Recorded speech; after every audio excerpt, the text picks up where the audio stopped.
joined here at the table by Nigel Shamia AM, Peter Burton and also Graham McHugh. One of our committee members is not able to join us this morning. He's based in Sydney. He's the custodian of the Sydney Harbour Bridge, but he was certainly involved in the process. His name is John Hardy. So in August last year, I announced that we would establish an expert committee to guide us with the major restoration work on the Story Bridge. And so in September, October, that committee was established, the people that you see before you, plus John Harwick. They have done a lot of work with the council team, and today they're releasing a report. And I'm going to hand over first to Nigel to give you some context. And then obviously we'll go into a broader discussion and then have questions and answers. So over to you, Nigel. Thank you, Lord Mayor. Okay. Thank you very much. It's a great privilege to be asked to chair this committee, and I'm very grateful for that. I also keep reflecting on the restoration of City Hall, which I had the privilege of doing for Brisbane City Council some 15 years ago. And there are lots of parallels between the Story Bridge and between City Hall. Both iconic buildings, and I couldn't imagine Brisbane without both of them. The important things to note today is that the bridge is 85 years old. It was built during the Great Depression and finished just after the outbreak of the First World War. And it was designed for a 100-year life. And we're 15 years short of that 100 years.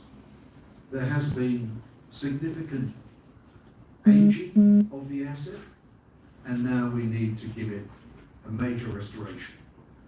We would like to have that work done and completed by 2040, which is the 100th anniversary of the Story Bridge.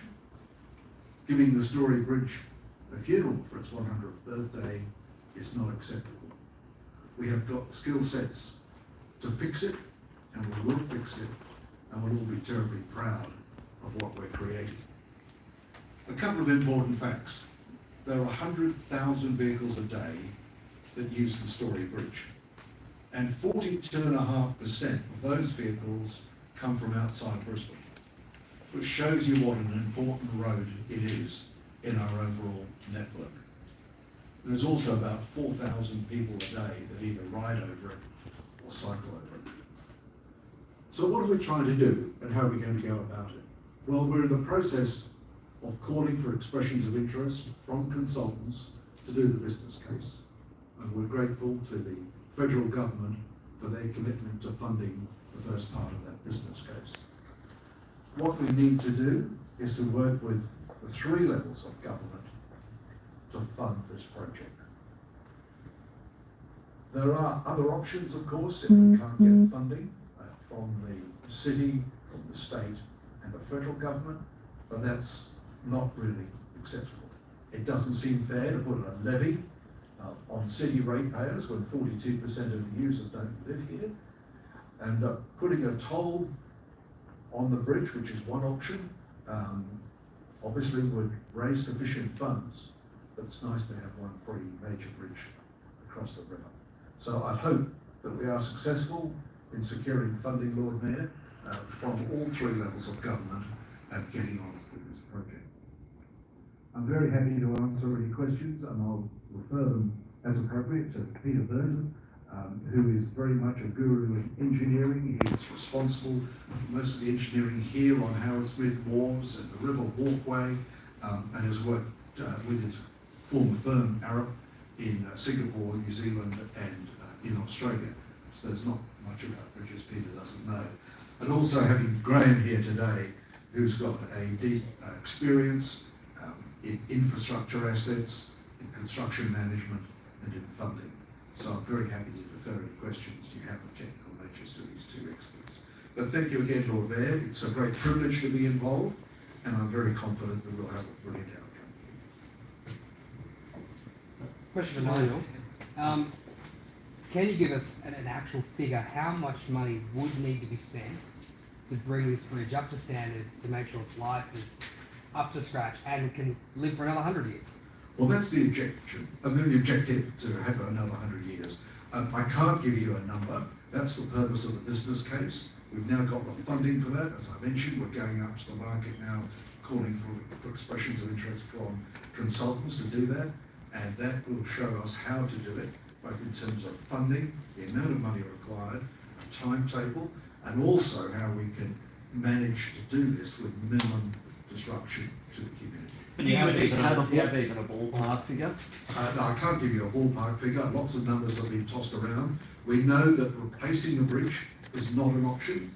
In this report, you'll see the comparisons we've done with Sydney Harbour Bridge and other bridges throughout Canada. There's a sister bridge in Canada, completed just a few years before. We know what the costs of creating and restoring that one have been, but this could well be more because, of course, it's more expensive. So $80 million since 2019, Yes. doing the maths there, so it'd be hundreds of millions. That would be a safe Yes, estimate. absolutely. Can you talk us through the sort of technical impacts that we're seeing at the moment? Are we having cracks appearing in the bridge? Is there concrete crumbling? Like, what do we see happening there? I might refer that one to you. Is that there are a range of things that are happening. So there's obviously the age, which just links to 100 years. But in addition to that, the concrete is showing signs of aging, which is not unexpected, and that manifests itself in some of the concrete dropping off, particularly the sidewalks at the moment. Less so in the main traffic deck. That's something which we'd expect to happen in years to come, and that's why the project needs to start now. That's the concrete side. The steel side, there's still the original lead paint on most of the structure. That needs to come off. It's done a great job to date, but that needs to be removed, and that's a complex process. There's, in addition, quite a lot of areas where the area of steel due to corrosion is reduced. That might need to be replaced.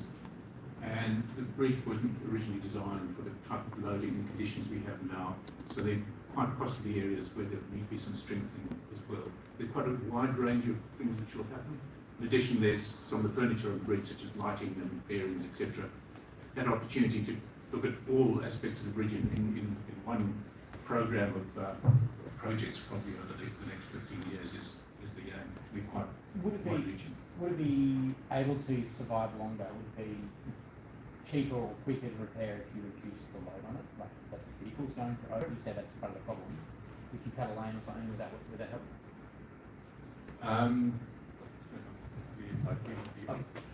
Well, we have a load limit on the bridge. So we have a load limit on the bridge at the moment, so in the left-hand lane, trucks are not permitted, and that's for that life lengthening reason. So these are things that you would increasingly have to look at as the bridge gets older. But obviously, we want to restore it so it can be fully used for another 100 years. Based off those issues that you mentioned, Peter, how long would it take if you were to fix all those issues? How long would the full restoration take in terms of years? Again, I think that's probably going to be an outcome of the business case. We have to scope up the total amount of work. And then the work is controlled by logistics. It's not really the materials, it's how you get access, how you do the work. That will be part of the detailed process. And there'll also be the funding. I suspect there'll be a range of projects. So that's very much part of the business case, to look at all those options and decide what's the optimal outcome. You mentioned the concrete chunks that are falling off the bridge. How many of those have fallen so far, and what sort of measures are being put in place to ensure public safety around that? I think the important thing to note here is that we have already let a contract to put some netting, safety netting, underneath the bridge, and you'll see that start to be rolled out in the next week. By the end of next month, by the end of June, that netting will be covering the whole of the Howard Smith, this area at this end, and by the end of July we hope to have it finished right across the bridge, subject of course to weather. We're not aware of any chunks of concrete that have fallen down and hit anything, but clearly as we've done these tests and these bores post the cyclone, the rate of deterioration has increased quite dramatically. That's why some of these panels, which date back to 1940, are not built to the designs you have today, not built to the strength. So there is this risk in the future if we keep weight on it. We've pulled off the weight on the pedestrian walkways, which I think will, in fact, I feel confident, has eased the problem, and we will put in a temporary walkway on at least one side, which we hope to have done in a matter of months, and then we'll be fine here. So in the meantime, until those nets are put up, there's no risk to the public that... We do not believe there's any risk to the public at the moment. If we did, well, we'd cordon off the areas. Question for Graham. What's your, obviously you take part of this report, what's your take on the state of the bridge at the moment here in Brisbane compared to other bridges across the planet? Thank you. The bridge has been maintained by the council for many years. What we're talking about here is not maintenance, but end of life. I don't think there's any criticism from the level of council in terms of the maintenance. In fact, they started the refurbishment and renovation some years ago. But all that did was slow the whole bridge project. So it was a stop, and now we're embarking on the process of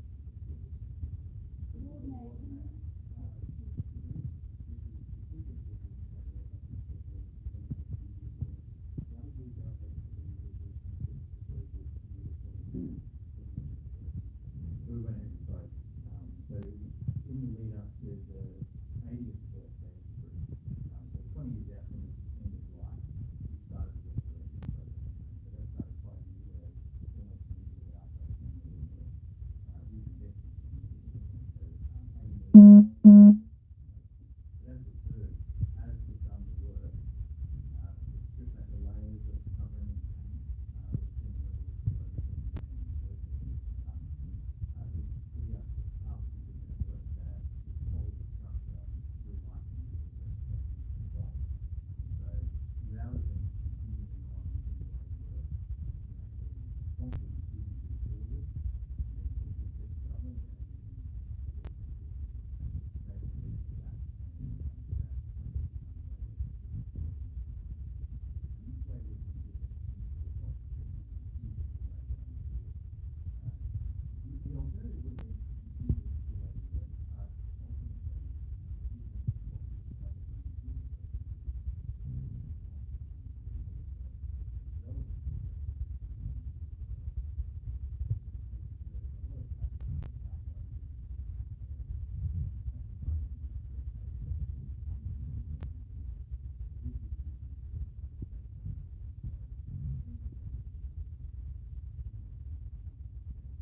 bridge next to the Story Bridge Hotel.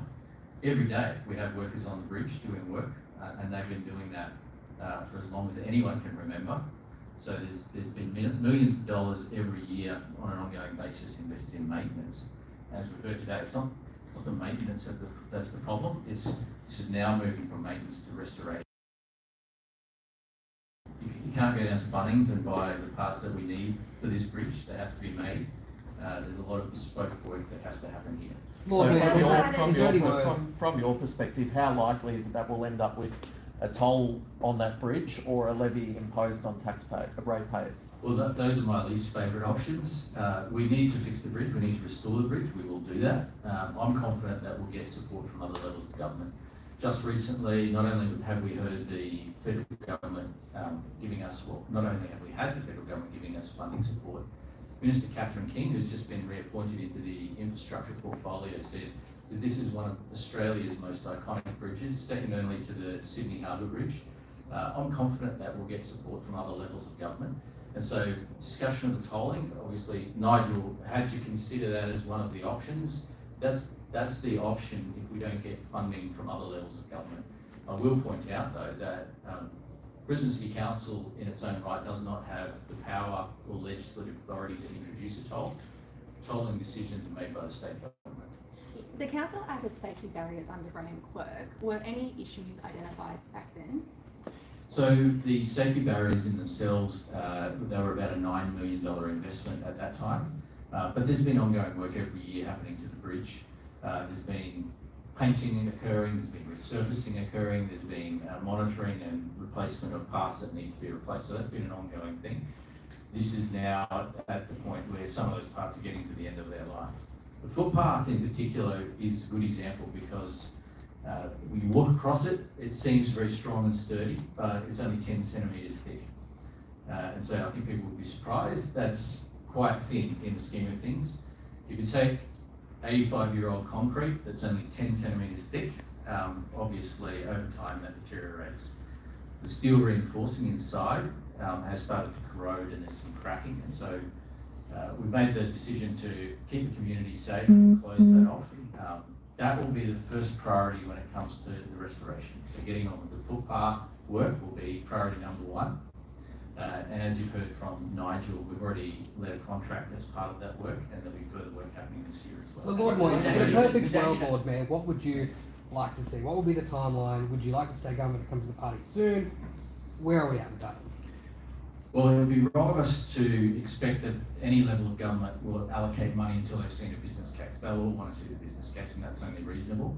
But the thing the business case will do is actually determine the optimum way of doing this project. And so, you know, on the one hand, it could be a project that could be done in a shorter, sharper way over say 7 years between now and the Olympics, or it could be one that takes 15 years up to the 100th birthday. And so the business case will determine the best way to do that. Would you like we to do see have it? time. Would you like to see it to be fully restored in time for the Olympics? Look, it's going to be used for the Olympics. We'll make sure it will be used for the Olympics, but it also comes down to the affordability. If it is better to stretch it out over a longer period of time from a taxpayer point of view, then that's something we have to consider as well. I've got a question for one of the experts, if you would mind. Can you talk through the actual dangers to pedestrians and cyclists, either frame or Peter, I don't mind which, the actual danger that they're under, the reason that those two active transport ways are closed? Is it that like the concrete's going to fall out from a level or something? And how long will it take to build this new temporary lane? Like how long, realistically, will that be closed for pedestrians and cyclists? Is that Peter? Sorry, thank you. The first part, I'll leave the other part, Charles. The two considerations in terms of the footpath. First is the reinforcement started to corrode. That means the concrete below that reinforcement can fall off. Right. And that's the danger, potential danger to people below the bridge. It's not a danger to people on it. And that's what the netting's for. So that's one separate risk which we said there hasn't been an instance today. We want to keep it that way. So this is a getting ahead of the curve to get something in place before there is a problem. So even the weight of a person is nothing. That could all just aggravate the issue, right? And that's one of the reasons why people are off it. The other thing to note is that with that concrete spalling, your steel is corroding. The bars in that walkway slab are 6 millimetres diameter bars, so you don't need a huge amount of corrosion to lose quite a lot of the area of the reinforcement. So that's the other consideration, and that's the load limit. So that's where there's a plan to strengthen selected panels or parts of the walkway before it's fully reopened. So intention is to keep it closed until there's actually repair of some of the panels, not only the netting. The netting is to protect people off the bridge. The replacement of panels is for those on it. And both of those are temporary. What happens if the panel fails? Like if we put somebody, like we drew a minibus over it, what would happen if the panel failed? Well, there's a range. Most of them wouldn't just collapse in complete catastrophic failure. There's normally quite a lot of indication. But with the deterioration, you're never quite sure, so it's really appropriate to be cautious, and that's probably where we're at. I don't want to get to that position at all. If it's so unsafe, why is Howard Smith Walks and Surrey Bridge clients still letting their customers use parts of the pipe? Well, at the moment, it is still safe, which is certainly underneath it anyway. And so the aim is to really get ahead so that before things get to the unsafe stage, they're reinstated. In terms of the reinstatement program, yeah, how long will it take? I'd just like to add to that two quick points. As far as you mentioned minibuses, let me assure you the road is in a totally different situation, totally different type of concrete. So that's not hypothetical. If you drove a really heavy object over the footpath. Well, we wouldn't allow it anyway, so that's that part of it. And then in relation to the bridge and the footpath and the timing, I think was one of your questions. How long will it take? We're out to tender in the next week on the solution and the quick delivery. It's important to us to climb, so the big climbers can keep going. They don't use the walkway, by the way. They climb up internally and then get onto the steel structure. So there's no issue for closing down the ridge climb. And I'm hopeful that we'll have that done in a matter of months. Lord Mayor, what's the Lord Mayor, timeline for the So a matter of business months case? before you Final can question. So a matter of months before you What's the can timeline start for the business case? Sorry. We want to get this done as quickly as possible. First stage will be getting footpath repairs underway, and we're not waiting for the business case to start that work. The business case will cover the whole gamut of the project, so a much wider project, but we'll be able to confirm timeframes for that once we go out to market for the experts to help us with that business case. And I think we've been very careful, first of all, to do this in a really measured way, but also not to generate unnecessary concern in the community. The bridge is safe, and we're taking steps to keep it safe, and we will restore it. It's not a question of whether it will happen. It will happen. It's just about making sure we do it in the responsible way, in the right way, and in the most cost-effective way. I just want to give you right of reply to what the council opposition are saying today. They're saying that you've allowed this bridge to rot, and that you've tried to hide how bad the situation is. Is that the case? Have you been upfront enough? Well, ultimately, that's the question that the experts should answer, because it can be two politicians having a go at each other, but we've got the expert panel here. But have a look in the very last But page have you known about the of the extent of report. this problem There's for longer? FAQs in there, and let me take you to the obvious one here. Has the Brisbane City Council appropriately maintained the bridge? This is the report from the experts. Yes, it has. Why didn't the work start earlier? Well, we started them on the 80th birthday of the bridge, 20 years out from the end of life. I mean, if the opposition is saying that 20 years out from the end of life is not long enough, when do they suggest that we should have started? So we've done the responsible thing here. We've invested in the bridge. We'll continue to do that. We started restoration works 5 years ago. And so we've been responsible stewards and custodians of the bridge. We're just simply saying now we're going to need some help from other levels of government to finish off this project. Thanks, have guys. you- We've have got to another- go. We've got to go. We've got to keep moving.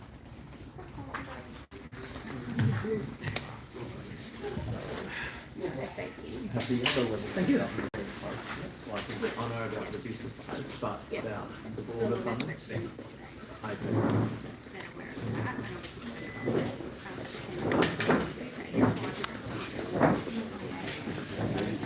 That's alright. I was like, oh. Yep.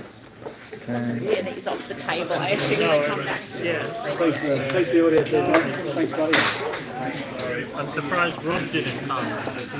Rob? From Walkabout. Oh, he's only He's interested in the past, so I guess, yeah, not so much the present. Thank you.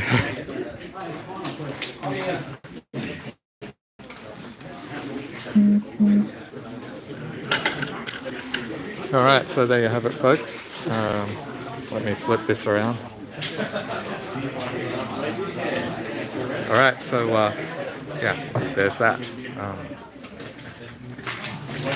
Of course, there'll be a little bit about this in the weekly update, probably not just a little bit, but there's also a couple of other really big things that are going to be in the weekly update, so yeah, make sure you're there on Sunday. Yeah, apart from that, honestly, so